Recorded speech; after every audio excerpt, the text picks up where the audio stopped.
கிறிஸ்துக்குள் பிரியமான அன்பு சகோதர சகோதரிகளே, உங்கள் அனைவரும் கர்த்தராக இயேசு கிறிஸ்து நாமத்தினாலே வாழ்த்தி வரவேற்கிறேன். இந்த அருமையான நாளை காணும்படியாய் செய்த பிதாவாகிய தேவனுக்கு இயேசு கிறிஸ்துவின் மூலம் நன்றிகளை ஏறெடுப்போம். இந்த நாளிலும் நாம் தியானத்திற்கு எடுத்துக்கொண்ட வேத பகுதி ஞானமற்றவர்களைப் போல் நடவாமல் அப்படின்ற ஒரு வேத பகுதி பார்க்கிறோம். இது எபேசியர் புஸ்தகம் 5ஆம் அதிகாரம் 15வது வசனத்தில் இருக்குங்க. வாசிக்கலாம். எபேசியர் புஸ்தகம் 5:15. ஆனபடியினாலே நீங்கள் ஞானமற்றவர்களைப் போல நடவாமல் ஞானம் உள்ளவர்களைப் போல கவனமாய் நடந்து கொள்ள பார்த்து. இங்க ரெண்டு விஷயம் ஹைலைட் பண்றாங்க. ஒன்று, ஞானமற்றவர்களைப் போல் நடவாமல், அது ஒன்று சொல்றாங்க. இன்னொன்று என்ன சொல்றாங்க? வாசிங்கம்மா. ஞானம் உள்ளவர்களைப் போல் கவனமாய் நடந்து கொள்ள பார்த்து. ஞானமற்றவர்களைப் போல் நடவாமல், அடுத்தது சொல்றாங்க கவனமாய் நடங்கள். ரெண்டு விஷயம் சொல்றாங்க. ஞானமற்றவர்களை கூட நடக்கூடாது, ரெண்டாவது கவனம், எச்சரிப்பாய் இருக்க வேண்டும். ஏனென்றால் ஏதாவது ஒரு வகையில் பிசாசானவன் நம்மை வஞ்சித்து விடுவான். சரி, அது ஏன் அதை சொல்கிறாங்க, எந்த அடிப்படையில் அந்த வசனத்தை சொல்லியிருக்கிறாங்க அப்படின்னு பார்க்கணும். நடுவிலேருந்து இதை எடுக்காமல் மேலேருந்து கொஞ்சம் வாசிட்டே வரலாம். வந்துட்டு அதுக்கப்புறம் அந்த கன்க்ளூஷனுக்கு நம்ம வரலாம். 1வது வசனத்திலிருந்து வாசிக்கலாம். எபேசியர் 5:1. ஆதலால் நீங்கள் பிரியமான பிள்ளைகளைப் போல தேவனை பின்பற்றுகிறவர்கள் ஆகி. அங்க ஒரு ஒரு ஹைலைட் பண்றாங்க. நீங்கள் பிரியமான பிள்ளைகளை, பிரியமான அதாவது தேவனுடைய பிள்ளைகளா இருந்தா நீங்க என்ன பண்ணணும்னா தேவனை பின்பற்றணும் அப்படின்னு ஒரு வார்த்தை சொல்றாங்க. இது யாருக்கு சொல்றாங்க அப்படின்னு பார்த்தீங்கன்னாக்கா, சபைக்கு அங்கே சொல்லிகிட்டே வராங்க. அது குறிப்பாக அந்த காலத்தில் சபையின் ஒழுக்கத்திற்கு என்னெல்லாம் செய்யக்கூடாது, என்னெல்லாம் செய்யணும்னு சில அட்வைஸ் எல்லாம் கொடுத்தாங்க. அந்த அட்வைஸ் தான் இன்று வரைக்கும் சபைக்கு கட்டளையாக கொடுக்கப்பட்டது. அதனால் நீங்கள் பிரியமான பிள்ளைகளை போல் தேவனை பின்பற்றுவர்களாகி, அப்படி இப்போ யாரை ஃபாலோ பண்ண சொல்கிறாங்க இல்லைங்களா? கர்த்தராகிய இயேசு கிறிஸ்துவை நீங்கள் ஃபாலோ பண்ணுவோம், அவரை பின்பற்றுங்கள் என்று சொல்லி 2வது வசனத்தில் வரும்போது, கிறிஸ்து நமக்காக நம்மை தேவனுக்கு சுகந்த வாசனையான காணிக்கையாகவும் பலியாகவும் ஒப்பு கொடுத்து நம்மில் அன்பு கூர்ந்தது போல. ஓகே, இப்போ இயேசு கிறிஸ்துவை ஃபாலோ பண்ணுங்க. முக்கியமாக என்னன்னா, அவர் நமக்காக தன் ஜீவனை கொடுத்தார். நாம் பாவிகளாக இருக்கிறோம், நமக்காக இயேசு கிறிஸ்து ஜீவனை கொடுத்தார். இப்போ அந்த ஜீவனை பெற்றுக்கொண்டிருக்கிறோம் நாம. இது தேவனுக்கு எப்படி இருந்துச்சு? பிதாவாகிய தேவனும் ரொம்ப சந்தோஷமா இருந்துச்சப்பா. அதாவது நம்ம இந்த மக்களுக்காக அவர்களுடைய பாவங்கள் மன்னிக்கப்பட வேண்டும் என்பதற்காக இவர் தன்னுடைய ஜீவனையே கொடுத்திருக்கிறாரே, இவர் எவ்வளோ அன்பு அப்படின்ட்டு தேவனுக்கு அந்த காரியம் சுகந்த வாசனையாக இருந்ததான். ரொம்ப விரும்பினார். சுகந்த வாசனை நாங்கள் நல்ல ஸ்மெல்லு, அதை விரும்பினார்.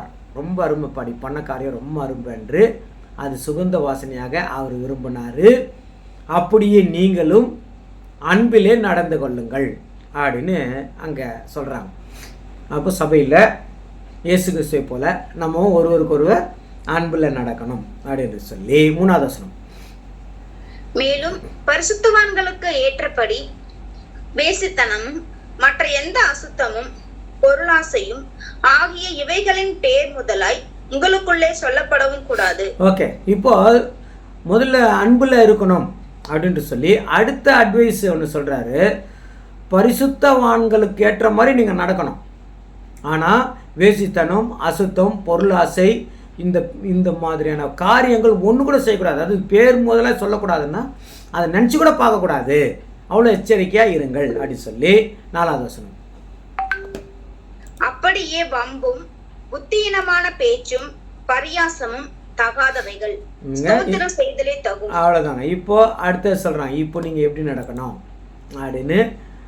அப்படியே வம்பு, புத்தியினமான பேச்சு, பரியாசம் இதெல்லாம் சரி கிடையாது. நீங்கள் எப்போவுமே தேவனுக்கு நன்றி உள்ளவர்களாக இருங்க அப்படின்னு ஒரு அங்கே யோசனை பண்ணி பார்த்தா இது சும்மா வந்த வார்த்தை இல்லை. அந்த சபையில் ஒரு பெரிய பிரச்சனை நடந்துருக்குது. அங்கே அன்பில்லாத தனம் இருந்திருக்குது, இல்லைங்களா? இப்போ அடுத்த இடத்துல பார்க்க போகிறோம். அந்த மாதிரி அதாவது அந்த மாதிரியான அதாவது காரியங்கள் அந்த சபையில் நடந்திருக்கிறது. ஆகினால்தான் அப்போஸ்தலர் அவர்களுக்கு என்ன பண்ணுறாரு, ஸ்பெஷல் அட்வைஸ் கூட கொடுக்குற. இயேசு கிறிஸ்து பாருங்கள், அவர் செஞ்ச காரியங்கள்லாம் தேவனுக்கு எவ்வளோ சுகந்த வாசனையாக இருந்தது. இப்போ நாம கூட அப்படியே வரணும். 5வது வசனம். விபச்சாரக்காரனாவது, அசுத்தனாவது, விக்கிரகாராதனைக்காரனாகிய பொருளாசைக்காரனாவது தேவனுடைய ராஜ்யமாகிய கிறிஸ்துவின் ராஜ்யத்திலே சுதந்திரம் அடைவதில்லை என்று அறிந்திருக்கிறீர்களே. ஓகே, இப்போ சபை ஆரம்பமாச்சு. ஆரம்ப கால சபை, 1ஆம் நூற்றாண்டு சபைன்னு சொல்கிறோம். இந்த ஆரம்ப கால சபையினுடைய மெயின் போதனை என்ன அப்படின்னா, இங்கே நாம் ராஜபோக வாழ்க்கை வாழறதுக்காக கிறிஸ்தவர் ஆகலை. அவங்க மெயின் போதனை என்ன அப்படி சொல்கிறாங்க அப்படின்னா, அந்த வாழ்க்கை வாழறதுக்கு இல்லை, நாம் தேவனுடைய ராஜ்யத்துக்கு போகிறதுக்கு தான், அதுக்கு தான் நம்ம கிறிஸ்துவலாக இருக்கிறோம் அப்படின்றது தான் அந்த ஆதி சபையில் ரொம்ப முக்கியமாக சொல்லப்பட்ட ஒரு காரியம். அதை தான் அவங்க ரொம்ப ரிப்பீட் பண்ணி பேசிக்கிட்டே இருப்பாங்க ஆதி சபையில். அதுதான். ஆனால் காலப்போக்கில் இந்த 2000 வருஷத்தில் நான் கிறிஸ்துவன் ஆகிறதுக்கு என்ன காரணம் அப்படின்னு சிலரை கேட்டால், நான் ஒரு வீடு கேட்டேன், தேவன் எனக்கு ஒரு நல்ல வீடு கொடுத்துட்டாரு, அதனால் கிறிஸ்டின் ஆகிட்டேன். நான் ஒரு நல்ல வேலை கேட்டேன், எனக்கு ஒரு வேலை கொடுத்துட்டாரு, அதனால் கிறிஸ்டின் ஆகிட்டேன் அப்படின்னு சொல்கிற காலமாக மாறிடுச்சு. ஆனால் இம்மைக்குரிய காரியங்களுக்காக நான் கிறிஸ்தவர்கள் கிடையாது, இயேசு கிறிஸ்து ஏற்றுக்கொள்ள வேண்டிய அவசியம் இல்லை. அது இம்மைக்குரிய காரியம்னா அதுக்கு நிறைய காரிய வேலை இருக்குது, அங்கே போயிடலாம். இயேசு கிறிஸ்து ஏற்றுக்கொள்ள வேண்டும் என்கிற அவசியம் இல்லை. ரட்சிக்கப்படணும், பாவம் நான் செய்ய மாட்டேன் என்ற உணர்வோடு ரட்சிக்கப்படணும். அப்போ அந்த ரட்சிப்பு, பாவத்திலிருந்து பாவ மன்னிப்பு பெற்று தேவனுக்காக வாழ்கிற ஒரு வாழ்க்கைக்கு தன்னை அர்ப்பணிக்கணும். அந்த அர்ப்பணிப்பு நம்ம நித்திய ஜீவனுக்கு கொண்டு போகும். அதனால தான் சொன்னாங்க, கீழானவைகளில் மேலானவைகளே. அப்போது கிறிஸ்துவ சபையினுடைய நோக்கம் மேலானவைகள் தான். அதுக்குத்தான் நாம் ஓட்டத்தை ஓடுகிறோம், அதுக்குத்தான் பைபிளை தியானிக்கிறோம், அதுக்குத்தான் தேவனுடைய வார்த்தைக்கு கீழ்ப்படிந்து நடக்க வேண்டும் என்று சொல்கிறதெல்லாம் நாம் பார்க்குறோம். அப்போ அவருடைய வார்த்தைக்குள்ளே நாம் இருக்கிறவர்களாக இருக்கும்போது, அப்போ அந்த ராஜ்யத்துக்குரியவர்களாக இருக்கும்போது, அந்த ராஜ்யத்திற்குரிய தகுதி அப்படின்னு ஒன்று இருக்குது இல்லையா, அந்த தகுதி உள்ளவர்களாக இருக்கணும் அப்படின்றதுக்காக தான் அங்கே இப்படிப்பட்டவர்களை செய்கிறவர்கள் தேவனுடைய ராஜ்யத்துக்குள்ளே போகிறதில்லை அப்படின்னு சொல்லி இவங்க மேலே தேவனுடைய கோபம் வந்துடும் அப்படின்னு சொல்கிறாங்க அடுத்த வசனத்தில். இப்படிப்பட்டவைகளின் நிமித்தமாக கீழ்ப்படியாமையின் பிள்ளைகள் மேல் தேவ கோபாக்கினை வருவதால் ஒருவனும் உங்களை வீண் வார்த்தைகளினாலே மோசம் போகாதபடிக்கு எச்சரிக்கையா இருங்கள். ரொம்ப ஈஸியாக சொல்கிறார் இல்லைங்களா, ஒருவனும் உங்களை வீண் வார்த்தையினாலே மோசம் போகாதபடிக்கு எச்சரிக்கையாக இருங்கள். ஏனென்றால் இந்த மாதிரி அவங்க இப்போ சபைகளில் நடக்குது அங்கே ஆதி சபையில். அப்போ நீ தேவனுடைய ராஜ்யத்துக்கு வரமாட்டீங்க, ரொம்ப ஜாக்கிரதையாக இருங்க. தேவனுடைய கோபம் உங்கள் மேலே வந்துடும். ஏதோ நீ பண்ணுற தேவனுடைய ராஜ்யத்துக்கு வரமாட்டேன்னு ரிஜெக்ட் பண்ணுறது மாத்திரம் இல்லை, அவருடைய கோபத்துக்கு நீங்கள் ஆளாகி விடுவீர்கள் என்று கூட அங்கே சொல்லி அடுத்த வசனங்க. அவர்களுக்கு பங்காளிகள் ஆகாதிருங்கள். கிளீனாக சொல்லிட்டாங்க, அவர்களுக்கு பங்காளிகள் ஆகாதிருங்கள்னா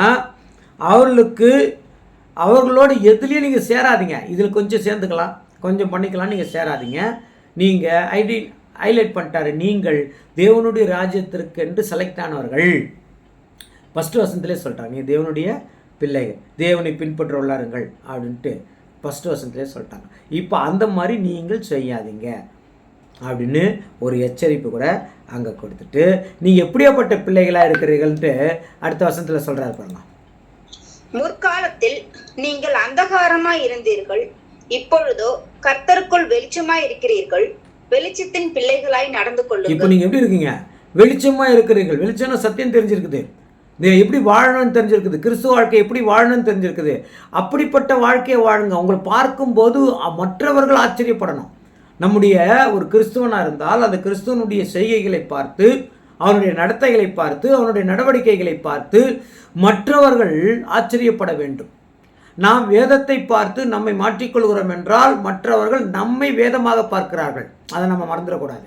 அப்போ எவ்வளவு எச்சரிக்கையாக, எவ்வளவு ஜாக்கிரதையாக இந்த கிறிஸ்துவ வாழ்க்கைக்கு வந்த பிறகு நம்மை மாற்றிக்கொள்ள வேண்டும் என்று நமக்கு கொடுக்கிற அட்வைஸ் என்னன்னா, நீங்கள் வெளிச்சத்தின் பிள்ளைகளாய் இருக்கிறீர்கள் அப்படின்னு சொல்லிட்டாங்க. அப்போ வெளிச்சத்தின் பிள்ளைகள் எப்படி இருக்கணும்னு சொல்கிறாங்க பாருங்க. அடுத்த வசனம்.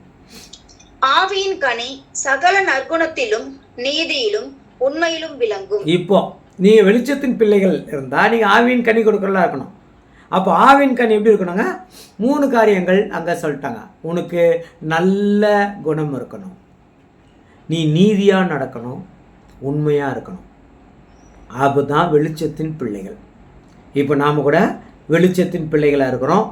அதுதான் அங்கே சொல்லிட்டு நீங்கள் தேவனுடைய பிள்ளையாக இருக்கிறீங்க, வெளிச்சத்தின் பிள்ளைகளாக இருங்க, ஆனால் ஜாக்கிரதையாக இருங்க, ஞானமற்றவர்களைப் போல் நடவாமல் அப்படின்று அங்கே ஒரு ஒரு கோடிட்டு காட்டுறாங்க. கவனமாய் நடந்து. ஏன் கவனமாக நடக்க சொல்கிறாங்கன்னா இதுதான் மேலேருந்து சொல்லின்னு வராங்க. அதுதான் வாசிக்கிறோம்.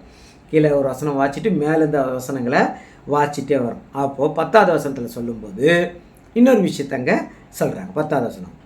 கர்த்தருக்கு பிரியமானது இன்னதென்று நீங்கள் சோதித்து பாருங்கள். அப்போ கர்த்தருக்கு பிரியமானது என்ன? இப்போ நீங்கள் பாருங்கள், நீங்கள் செய்கிறதுலாம் கர்த்தருக்கு பிரியமாக இருக்குமா? எல்லா விஷயத்தையும் நம்ம அப்படி பார்க்க சொல்கிறாங்க. நீங்கள் ஏதாவது செய்தீங்கன்னா இது தேவனுக்கு பிரியமா, தேவனுக்கு இஷ்டமா, தேவன் செய்வாரா, தேவன் இதை ஏற்றுக்குவாரா, தேவனுக்கு இது உகந்ததாக இருக்குமா, எல்லா காரியத்தையும் நீங்கள் செக் பண்ணி பாருங்கள். ஒரு எச்சரிப்பு கூட அங்கே கொடுக்குறேன். நீங்கள் செக் பண்ணி பாருங்கள், அதுக்கப்புறம் நீங்கள் செய்யுங்க அப்படின்றாங்க. அப்போது அப்படி செக் பண்ணி பார்க்கும்போது வித்தின் செகண்டில் நம்ம செக் பண்ணிடலாம் இல்லையா? இப்போ இந்த பொருள் மேலே ஆசை, இது திருடணும்னு மனசு வருது, இது தேவனுக்கு பிரியமான வித்தின் செகண்டில் செக் பண்ணிடலாம். ஒரு பொய் சொல்ல வேண்டிய சூழ்நிலை வருது, பொய் சொல்லணும், ஆனால் வித்தின் செகண்டில் செக் பண்ணலாம், இது தேவனுக்கு பிரியமா. எல்லாம் வித்தின் செகண்ட். தேவனுக்கு பிரியமான காரியங்களை நீங்கள் பெருசாக உட்காந்து மண்டை போட்டு பிச்சுக்க வேண்டியதான் கிடையாது. தீமையானவர்களை செய்கிற போது பரிசுத்தாவின் மூலமாக நம்ம உணர்த்தப்படுவோம். அப்போது அங்கே சொல்லும்போது கர்த்தருக்கு பிரியமானது எதுவோ அது மட்டும் நீங்கள் என்ன பண்ணுங்கள், செய்யுங்க. இதுதான் ரோமர் 12:2 வாசிக்கலாங்க. இதை அப்படியே வச்சுக்கோங்க. ரோமர் 12:2. நீங்கள் இந்த பிரபஞ்சத்திற்கு ஒத்த வேஷம் தெரியாமல். ஓகே, இப்போ மேலேருந்து பார்த்த இந்த வசனங்கள்லாம் இதுக்கு ஒப்பிட்டு இருக்கோம்.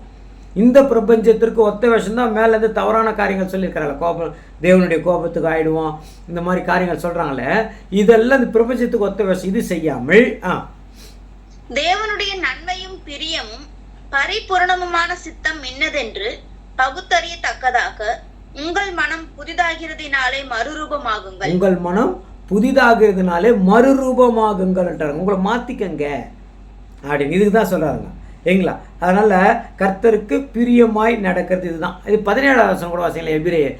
எபேசியர் 5:17 கூட வாசிச்சிருங்களேன். ஆகையால் நீங்கள் மதியற்றவர்களாய் இராமல் கர்த்தருடைய சித்தம் இன்னதென்று உணர்ந்து கொள்ளுங்கள். மதியற்றவர்களாக இல்லாமல் இன்னும் இருக்குது. இன்னொரு 5-6 வசனத்துக்கு அப்புறம், ஒரு 7 வசனத்துக்கு அப்புறம் இந்த வசனம் இதை மென்ஷன் பண்ணுறாங்க. சரி, அது பார்க்கலாம். 11வது வசனம் சொன்னாங்க. 11.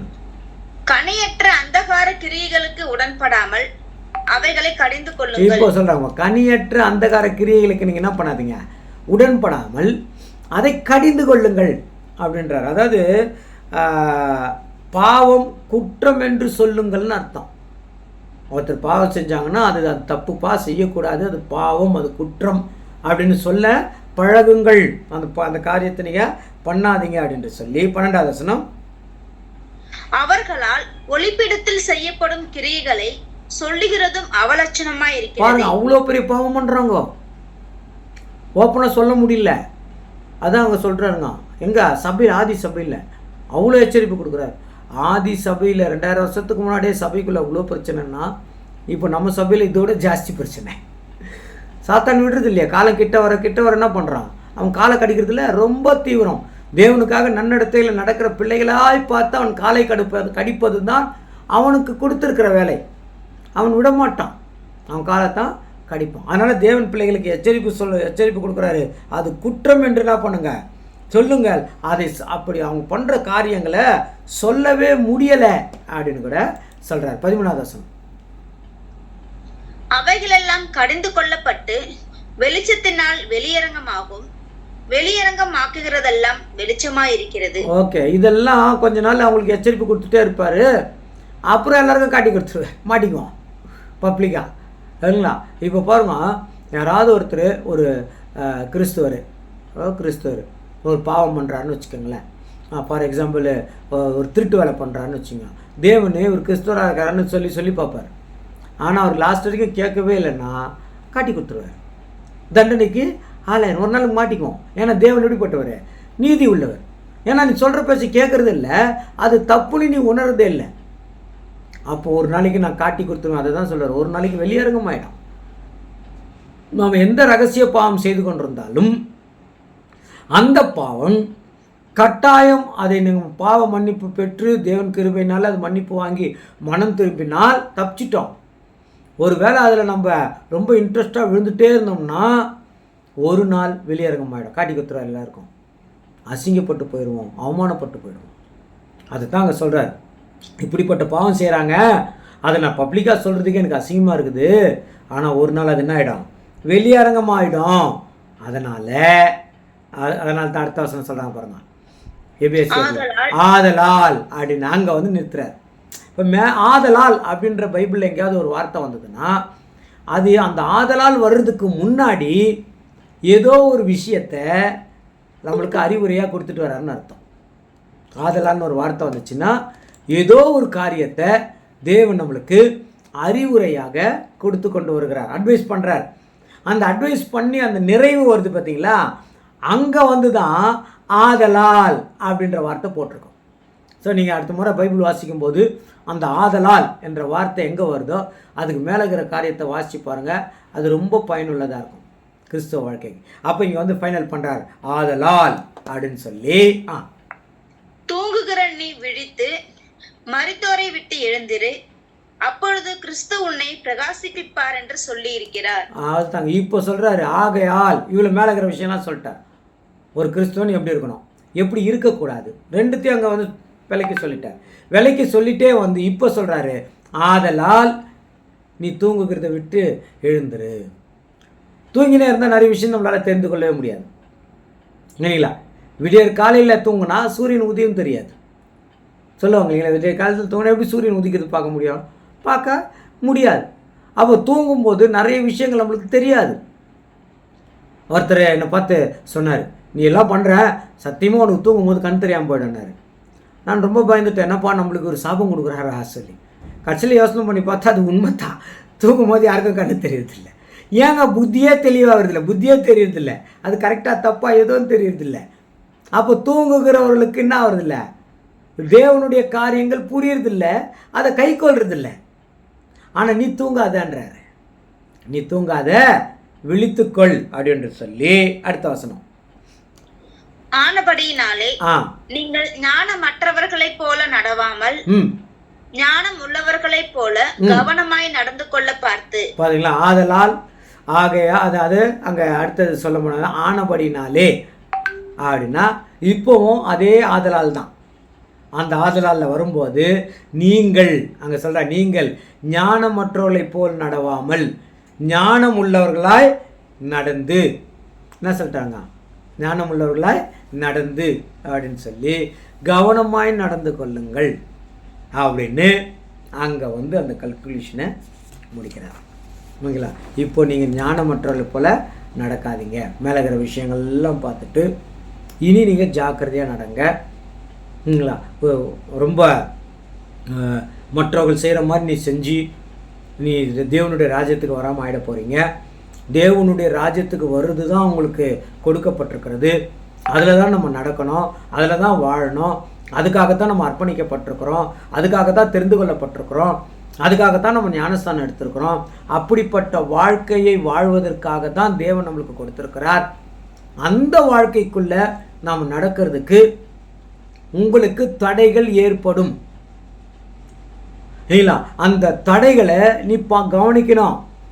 எதனால் இது நடக்குதுன்னு பார்க்கணும். இது தேவனுக்கு சித்தமானு பார்க்கணும். இந்த காரியம் நம்ம செய்கிறதுக்கு தகுதியானு பார்க்கணும். இது தேவனுக்கு விரோதமானது அல்லது தேவனுக்கு சித்தமில்லை, அது இது பாவமான காரியங்கள்லாம் விட்டுறணும். ஒரு வேளை இன்னொருத்தர் செய்யறதை பார்த்து நீ செய்யக்கூடாது. அதுதான் இந்த 15 வருஷத்தில் நம்ம பார்க்குறோம். இன்னொருத்தர் செய்யறதை பார்த்து நீங்கள் செஞ்சிடக்கூடாது. அவங்களுக்கே நீங்கள் என்ன பண்ணணும், புத்தி சொல்லணும். ஞானமற்றவர்களைப் போல் நடவாமல் கவனமாய் நடங்க அப்படின்னு சொல்லிட்டாங்க. அப்போ நம்மளை என்ன சொல்கிறாங்க, நீங்கள் ஞானவான்களாய் நடங்கன்னு சொல்கிறாங்க. ஓகேங்களா? அப்போது இனி காலம் இல்லை, காலம் இல்லை. ஏன்னா முடிவு காலத்துக்குள்ளே நாம் வந்திருக்கிறோம். எந்த நேரத்திலும் 3வது உலகப் போர் நடக்கும் என்று உலகமே கவனித்து கொண்டிருக்கிறது. நாம் எப்படி கவனிக்கிறது தெரியுமா? எந்த நேரத்திலும் கொள்ளை நோய்கள் வரும், எந்த நேரத்திலும் பூகம்பம் வரும், எந்த நேரத்திலும் வானங்களில் நிறைய அடையாளங்கள் தோன்றும், இயற்கை சீற்றங்கள் வரும், புயல்கள் வரும். அதோடு சேர்ந்து தான் நாம் யுத்தங்கள் வரும் அப்படின்னு படிக்கிறோம். அப்படி நம்ம மனசில் இருக்குது. ஏன்னா சத்தியம் தெரியும் இல்லையா நம்மளுக்கு. இந்த ஸ்டெப் பை ஸ்டெப்பாக நம்ம போகிறோம். உலகம் 3வது உலகப் போர் நடக்குமான்றது மட்டும் நோக்கமாக இருக்குது. ஆனால் எது எப்படியாக இருந்தாலும் உலகத்துக்கு முடிவு காலத்தில் வந்திருக்கிறான். இப்போ அங்கே தேவனுடைய ராஜ்யத்திற்கு சேருகிறவர்கள்னு சொன்னாங்களே 1வது நூற்றாண்டு சபைக்கு, இது கடைசி சபைக்கு தான் ரொம்ப பொருந்துகிற காலம். அப்போ தேவனுடைய ராஜ்யத்துக்கு சேருகிறதுக்கு செலக்டாக இருக்கிற நாம ரிஜெக்ட் ஆகாமல் இருக்கிறதுக்காக இனி காலம் இல்லை, நேரம் இல்லை என்றதை தெளிவாக புரிஞ்சுக்கணும். அதுதான் 16வது வசனம் வாசிங்க. 16 பொல்லாதவைகள் ஆனதால் காலத்தை பிரயோஜனப்படுத்திக் கொள்ளுங்கள். அப்படின்னா அந்த பொல்லாதவைகள் ஆனதால் நேரம் என்னங்க கிடைக்காது. நீ வருகிற காலம் ரொம்ப கடினமாக இருக்கும். காலத்தை பிரயோஜனப்படுத்திக் கொள்ளுங்கள். அதாவது கீழ்ப்படியே விருப்பமாய் இருங்கள். அதாவது இயேசு கிறிஸ்துக்கு மேலே நீங்கள் ஒரு மரியாதையை வச்சு அவருக்கு கீழ்ப்படிந்து நடங்கள். அவர் உங்களுக்காக எவ்வளோ செய்திருக்கிறாரே அதெல்லாம் நினச்சி பாருங்க அப்படின்னு கூட ஒரு டிரான்ஸ்லேஷனில் சொல்லப்பட்டிருக்கிறது. 21வது வசனம். தெய்வ பயத்தோட ஒருவருக்கொருவர் கீழ்ப்படிந்திருங்கள். தேவ பயத்தோட ஒருவருக்கொருவர் என்ன பண்ணுங்க? கீழ்ப்படிந்திருங்கள் என்று அங்கே சொல்லியிருக்கிறதாக கூட பார்க்கணும். தேவ பயத்தோட கீழ்ப்படிந்திருங்கள்.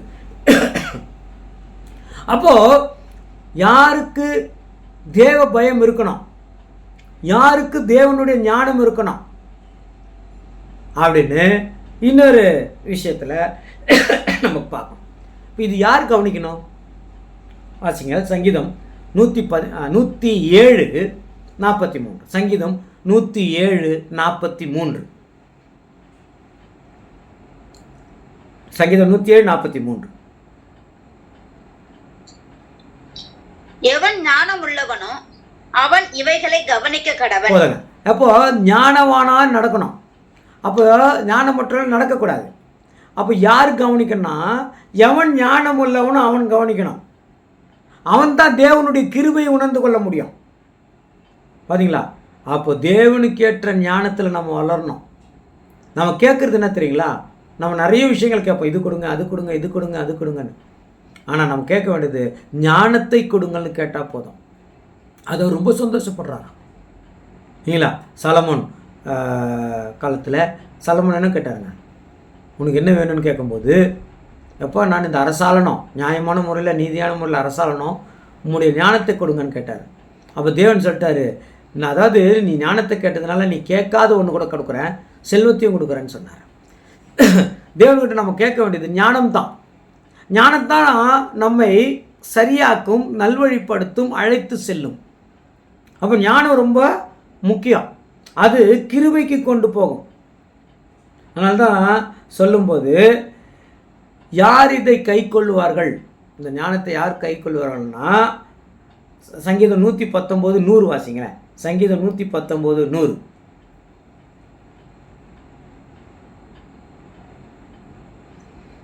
உம்முடைய கட்டளைகளை நான் கை கொண்டிருக்கிறபடியால் முதியோர்களை பார்க்கிலும் ஞானம் உள்ளவனாய் இருக்கிறேன். அப்ப ஞானவான் யாரு?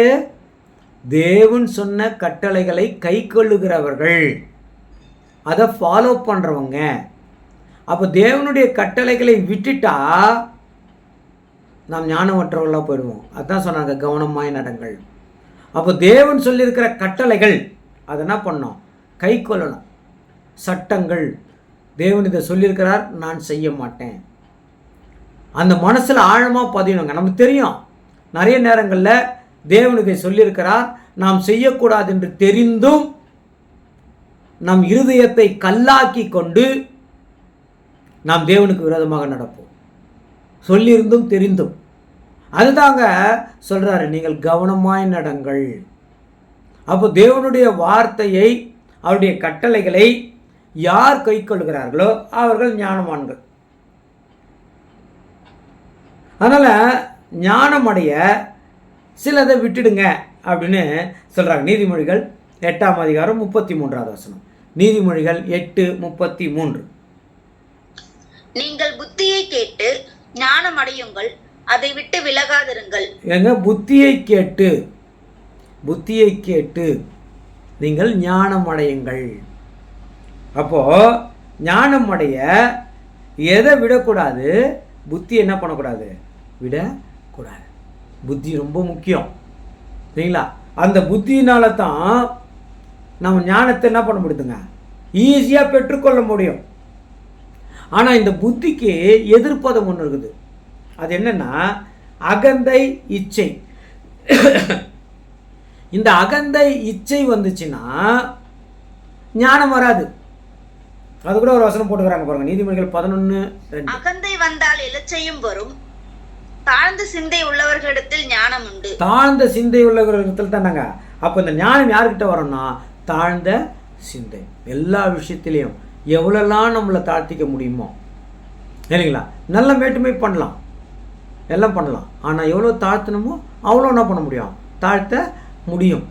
அந்த தாழ்த்தைக்கு மறுபொருள் தாழ்மை. தாழ்மைக்கு மறுபொருள்னா அமைதி, மௌனம், சாந்தம், நீடிய பொறுமை. இதெல்லாம் தாழ்மைக்கு ஒரு உதாரணமாக சொல்ல முடியும். அப்போ இந்த ஞானம் வேணும். இல்லைன்னா நீங்கள் ஞானமற்றவர்களைப் போல் நடந்துருவீங்க. அதை தான் அங்கே எச்சரிப்பு கொடுத்துட்டே வர்றார். அப்போது இங்கே கவனிக்கிறோம் நம்ம, இங்கே ஞானம் ரொம்ப முக்கியம். யாருக்கு ஞானம் வேணும் அப்படின்னா ஞானம் உள்ளவன் கவனிக்க வேண்டியது, ஞானம் உள்ளவனுக்கு தான் தேவனுடைய கிருபை கிடைக்கும். ஞானம் உள்ளவன் அவருடைய கட்டளைகளை கை கொள்ளுகிறவனுக்கு ஞானம் உண்டு. அந்த ஞானத்தை அடைய புத்தியை விட்டுவிடக்கூடாது. நான் நினைப்பேன் இந்த ஞானம் தான் உத்தமம், அதான் சரி, உத்தமம்னா கரெக்டு. அப்போ தேவனுடைய ஞானம் தான் நம்மளுக்கு வேணும். இந்த வாழ்க்கைக்கு, கிறிஸ்தவ வாழ்க்கையில் தேவனுக்காய் தெரிந்து கொள்ளப்பட்டவர்களாக நாம் இருக்கும்போது நம்மளுக்கு ரொம்ப ஞானம் இருக்கணும். இந்த உலகம் செய்கிறது போல நாம் செய்யக்கூடாது. அதனால தான் நம்ம பெரும்பாலும் பெயர் கிறிஸ்தவர்கள்னு சிலரை சொல்கிறோம். ஏன் பெயர் கிறிஸ்தவர்னா அவங்க பேருக்கு மாத்திரம் கிறிஸ்தவர்களாக இருக்கிறாங்க, எந்த செய்கையும் அவங்கக்கிட்ட இல்லை, எந்த நற்குணமும் அவங்கக்கிட்ட இல்லை. நிறைய பார்க்குறோம். ஏன் மற்றவர்கள் எல்லாம் கிறிஸ்துவை அல்லாதவர்கள் கூட ஆமாம் இவங்கெல்லாம் ஒரு கிறிஸ்டினா, இவங்க பண்ணுற அநியாய அக்கிரமம் எப்படி இருக்குது தெரியுமான்னு சொல்கிற அளவுக்கு ஆயிருக்குது. ஒருத்தர் இருக்கிறார், அவர் கொஞ்சம் இந்த வேலைகள்லாம் செய்வார், சில வேலைகள், வீட்டு வேலைகள்லாம் செய்வார். அவர் கிறிஸ்துவர் வீடுக்குன்னா செய்கிறதே கிடையாது. ஒரு கான்ட்ராக்டர் அவர், கிறிஸ்துவ என்ன செய்கிறதே கிடையாது. ஏன்னா நிறைய கிறிஸ்துவ வீடுகள், ஸ்பெஷலி சில முக்கியமான கிறிஸ்துவ நபர்கள் வீடுகளுக்கு போய் அவர் வேலை செய்கிற போது அவர்கள் பேசுகிற, அவர்கள் செய்கிற சில தில்லுமுள்ளுகள், உலகத்தார் செய்வது போல இவர்கள் செய்கிற தில்லுமுள்ளுகளை பார்த்து கிறிஸ்துவர்கள் என்றால் பயனற்றவர்கள் அவரே முடிவு பண்ணிட்டார். யூஸ்லெஸ் அப்படின்ட்டார். என்னையா கிறிஸ்தவர்கள்? ஆனால் உண்மை கிறிஸ்தவர்கள் இது வரைக்கும் அவருக்கு தெரியாது யாரெல்லாம் உண்மை கிறிஸ்தவ. ஏன்னா உண்மை கிறிஸ்தவர்களை கண்டுபிடிப்பது அவ்வளோ கடினமாக இருக்குது. ஏன்னா ஞானம் இல்லை, தேவனுடைய ஞானம் இல்லை. அவருடைய ஞானம் கட்டளைகள் இருக்குது, அந்த கட்டளைகளை கை கொள்றதில்லை. ஆகையினால் அவர்கள் உண்மையான கிறிஸ்துவலாக இருக்க முடியறதில்லை, பெயருக்கு கிறிஸ்துவலாக இருக்கிறார்கள். ஆனால் அந்த பெயர் கிறிஸ்துவர்களுடைய லிஸ்ட்டில் நம்ம பேர் வந்துடக்கூடாது. அதுதான் அங்கே தேவன் எச்சரிப்பு கொடுக்குறார். கவனமாய் நடந்து அவர்கள் செய்த மாதிரி நீங்கள் என்ன பண்ணாதீங்க, செய்யாதீங்க. ஞானம்தான் உத்தமம். இது பிரசங்கி சொல்கிறார். பிரசங்கி 2ஆம் அதிகாரம் 13வது வசனம்.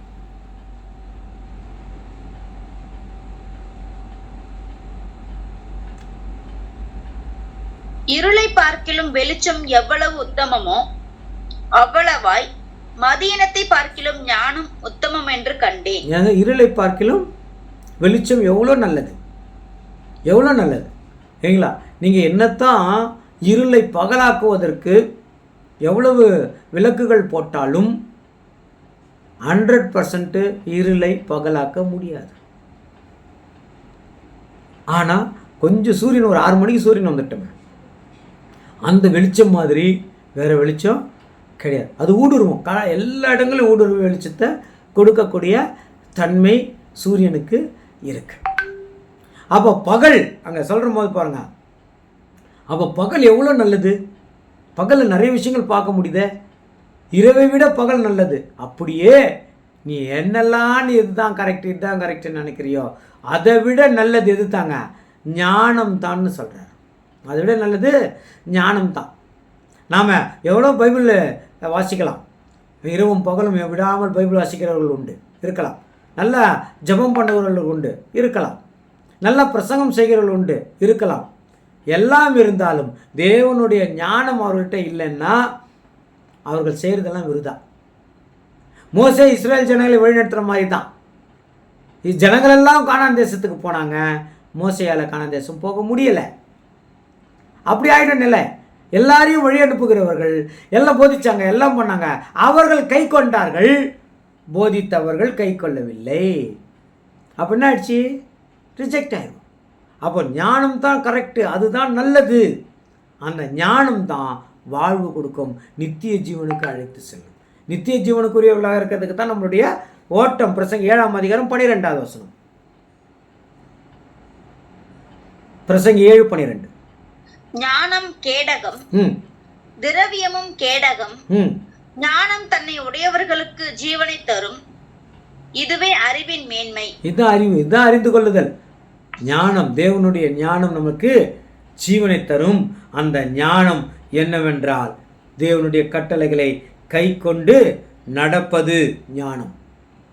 தேவனுடைய கட்டளைகளை கை கொண்டு நடக்கிற போது நம்மளுக்கு நல்லது தான் நடக்கும்.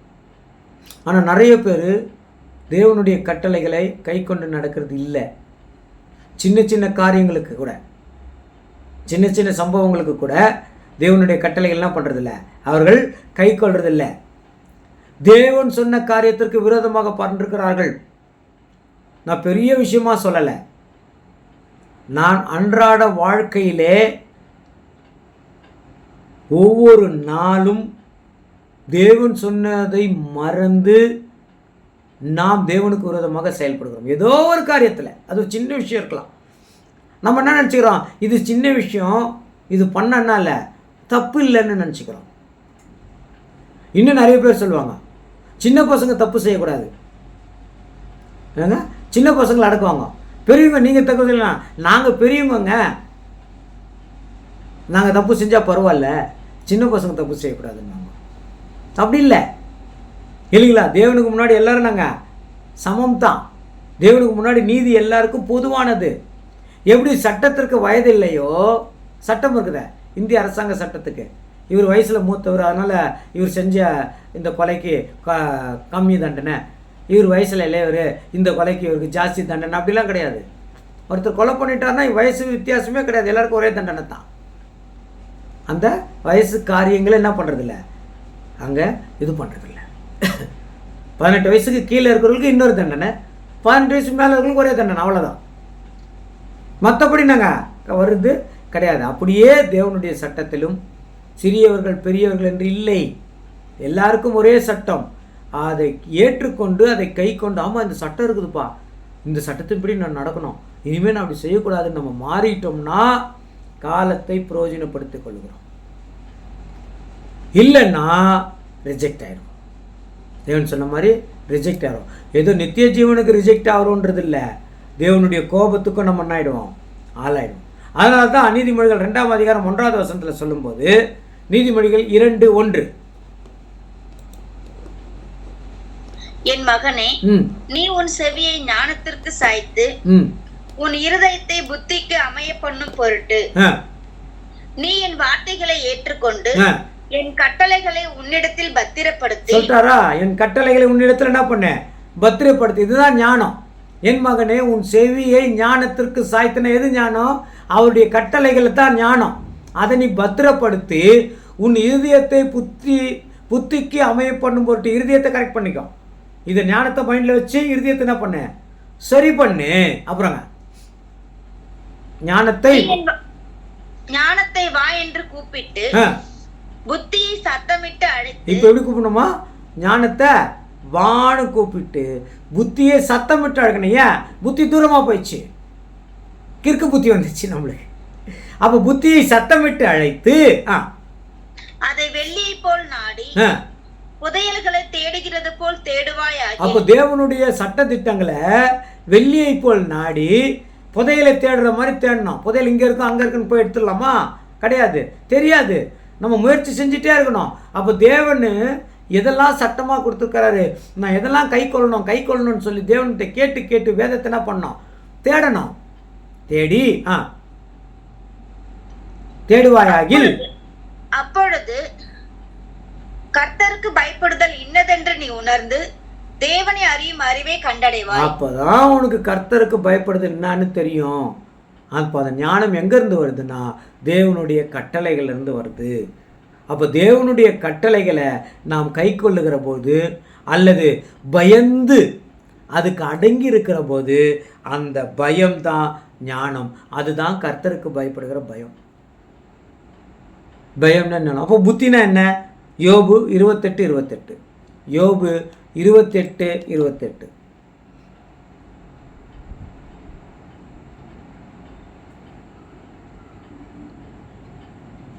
மனுஷனை நோக்கி இதோ ஆண்டவருக்கு பயப்படுவதே ஞானம், பொல்லாப்பை விட்டு விலகுவதே புத்தி என்றார் என்று சொன்னான். அதாவது கர்த்தருக்கு பயப்படுதல் ஞானம். அதான் நம்ம பார்த்தோம். அவருடைய கட்டளைகளை கை கொள்வது ஞானம். புத்தினா என்ன தெரியுமா? பொல்லாப்பை விட்டு விலகுவது. அப்போ அதான் சொன்னாங்க, ஞானத்தை வா என்று கூப்பிட்டு புத்தியை சத்தமிட்டு அழைத்து. அப்போ என்ன ஆச்சுங்க? இந்த புத்தி பொல்லாப்புக்கு போயிடுச்சு, தேவன் விட்டு ரொம்ப தூரம். இப்போ தேவன் ஞானத்தை வாங்கி, அப்பா தேவனே இதெல்லாம் சொல்லியிருக்கிறீங்கப்பா, இதன்படி நான் கை கொண்டு நடக்கிறோம்ப்பான்ற அந்த பயம் வந்த உடனே புத்தி தானாக வந்துடும். என்ன புத்தி? இனிமேல் நான் பொல்லாப்பு செய்ய மாட்டேன். ஞானம் வந்தால் புத்தி தானாக வந்துடும். அப்படி புத்தி தானாக வந்து அந்த ஞானத்தை நாம் பெற்றுக்கொள்ளணும். இல்லைன்னா தேவனுடைய ராஜ்யத்தில் சேராமல் போயிடுவோன்னு தான் எபிரேயர் 5ஆம் அதிகாரத்தில் நமக்கு எச்சரிப்பு கொடுக்குறாங்க. எபிரேயர் 5:15. எபிரேயர் 5:15.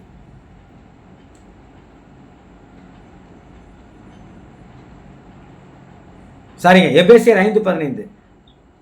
எபேசியர் 5:15. ஆனபடியினாலே நீங்கள் ஞானமற்றவர்களைப் போல நடவாமல் ஞானம் உள்ளவர்களைப் போல கவனமாய் நடந்து கொள்ள பார்த்து. இப்போ ஞானம்னா என்ன பார்த்தோம்?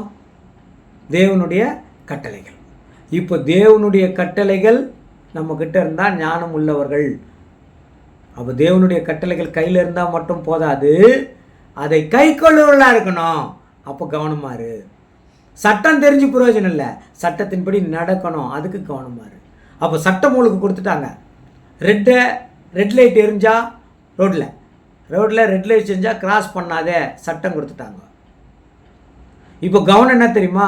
அந்த ரெட் லைட் இருந்து கோட்டை தாண்டக்கூடாதுன்றதுல கவனமாக இருக்கணும். அப்படியே தேவனுடைய சட்டங்களை ஞாபகம் வச்சுக்கணும் இல்லையா? ஞானமாய் நடக்கணும் இல்லையா? அந்த சட்டத்தை மீறக்கூடாதுன்னு கவனமாக இருக்கணும். ஒரு ஆச்சுங்களா? தேவன் இன்றைக்கு நம்மோடு பேசியிருக்கிறார். அந்த ஞானத்தில் நடக்க பிதாவாகிய தேவன் இயேசு கிறிஸ்துவின் மூலமாய் நமக்கு உதவி செய்வாராக. ஆமென்.